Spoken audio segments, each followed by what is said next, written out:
Yeah, they have all these old. Phelps Dodge bought the mine, really, the Copper Queen mine, and in the 1800s, and they created a company town. And part of being a company town is all your merchandise came in to.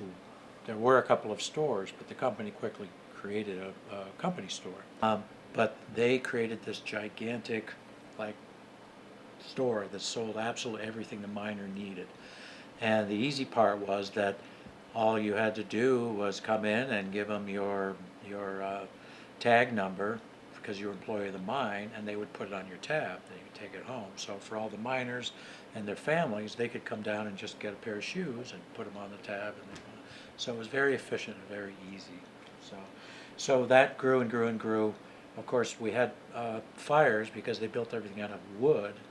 Until about 1908, they actually got serious about fires, and they started building, as mandating that everything be built out of brick. And this building essentially sits as the center of town. We've got parking on one side, Main Street on the other. So it ends up, because it's a mercantile, we have a bodega, we have a coffee house, we have a restaurant, it's sort of designed to be the center point and the start of your experience in Bisbee.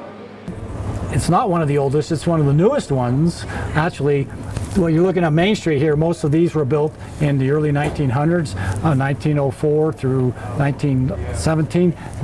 There was another mercantile that was there and burnt down, and then at the time, that was when Phelps Dodge came back and rebuilt their mercantile by Del Webb. So the story that I've been told from some people in the Del Webb organization was that Del Webb left here as a young man and went to Las Vegas, where the story unfolded, and now everybody knows the story of Del Webb, who continued to expand his construction and his developments throughout the Southwest.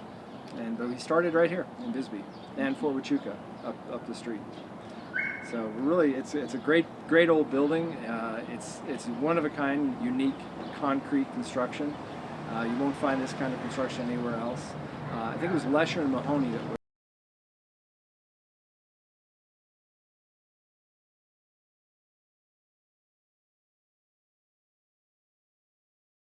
From here, from this particular building, the reason why it became so famous is because he met Bugsy Siegel, which was the pretty much founder of Las Vegas, and he met him at the Copper Queen Hotel, which resides right across the street, and they got together, and Bugsy Siegel brought him to Vegas, and in doing so, he then designed and built the Flamingo Hotel, and went on to do a lot other things in Vegas, and then became part owner of the New York Yankees.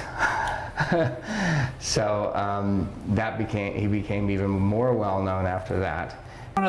It is the biggest central building in our downtown area, and of course we love it. It has all the great coffee shops and some wine stores and lots of. It's where our radio station broadcasts out of. So it's a really cool building because it's Art Deco. So that's what makes us so eclectic. In this town, it isn't all dark Art Deco. It's all some other. There is a little bit of every bit of architecture in this town, and that's what makes it a very special town and why it is so historic.